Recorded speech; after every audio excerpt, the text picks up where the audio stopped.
मार्च के बाद देखना फिर एक गर्मी जो अभी किराना में और मुजफ्फरनगर में कुछ जगह दिखाई दे रही ना, ये सब शांत हो जाएगी इसके बाद। उत्तर प्रदेश में बीजेपी की प्रचंड जीत के साथ ही ये साफ हो गया कि योगी आदित्यनाथ एक बार फिर से मुख्यमंत्री बनने जा रहे हैं।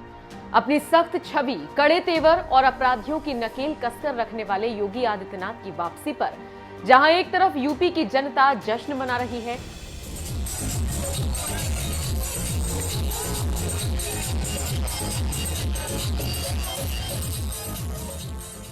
तो वहीं दूसरी तरफ बदमाशों की सांसें फूल गई है। अखिलेश सरकार आने की मन्नतें मांग रहे इन गैंगस्टर्स की ऐसी हालत हो गई कि ना घर के रहे ना घाट के। शायद यही वजह है कि अभी योगी ने कमान संभाली भी नहीं है और अपराधी थाने पहुंचकर खुद सरेंडर करने लग गए हैं। थानेदार के सामने हाथ जोड़ रहे हैं, कह रहे हैं कि अब से कोई गलत काम नहीं करेंगे। ये योगी आदित्यनाथ का खौफ ही है कि बदमाशों को पकड़ने पुलिस नहीं जाती, बल्कि अपराधी खुद चलकर आता है और थानेदार के सामने हाथ जोड़ता है। ऐसा ही एक मामला उत्तर प्रदेश के सहारनपुर से सामने आया।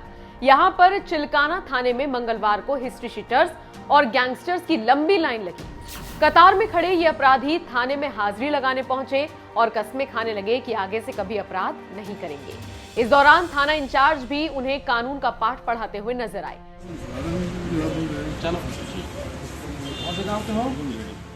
वैसे हाल ही में सहारनपुर से ही ऐसी ही एक और तस्वीर सामने आई थी, जिसमें 4 सगे भाई जो कि पेशे से अपराधी थे, वो थाने पहुंच गए थे और माफी मांगते हुए नजर आए थे। ये चारों अपराधी भाई अपनी मां के साथ थाने पहुंचे और थानेदार से दरख्वास्त लगाने लगे कि आगे से कभी अपराध नहीं करेंगे, उन्हें माफ कर दिया जाए। बताया गया कि ये चारों भाई शराब की तस्करी किया करते थे और इनके खिलाफ कई मुकदमे दर्ज हैं। प्रदेश के अलग अलग कोनों में जिस तरह से तस्वीरें आ रही हैं, ये वाकई बताने के लिए काफी है कि योगी के बुलडोजर का डर ही है जो इन अपराधियों को खौफ के साए में जीने को मजबूर कर रहा है। अब इन अपराधियों के पास प्रदेश छोड़कर जाने का ही मौका बचा है, क्योंकि यूपी में रहकर बदमाशी करना अब इनके बस की बात नहीं। बताते चले, योगी सरकार ने अतीक अहमद, मुख्तार अंसारी समेत उन बाहुबलियों पर भी नकेल कसी है जिनका अपना वर्चस्व था। डर का आलम यह है कि मुख्तार जैसे बाहुबली को यूपी आने में डर लग रहा था तो अतीक अहमद ने चुनावी मैदान में उतरने से ही मना कर दिया।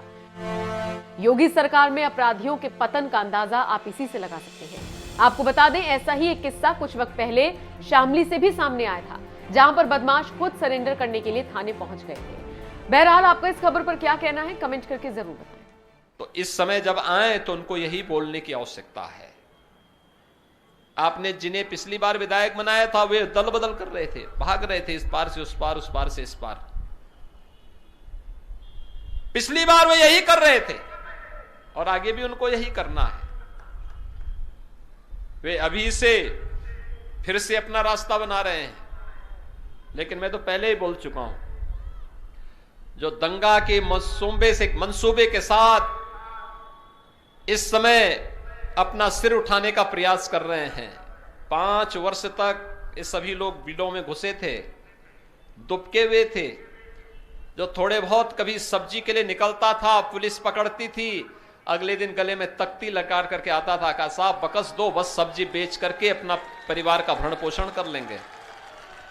आप 10 मार्च के बाद देखना फिर इनके गले में फिर वही तख्ती लटकती भी दिखाई देगी और फिर एक गर्मी जो अभी किराना में और मुजफ्फरनगर में कुछ जगह दिखाई दे रही ना, ये सब शांत हो जाएगी इसके बाद। क्योंकि गर्मी कैसे शांत होगी, ये तो मैं मई और जून में भी इसको बहुत शिमला बना देता हूं।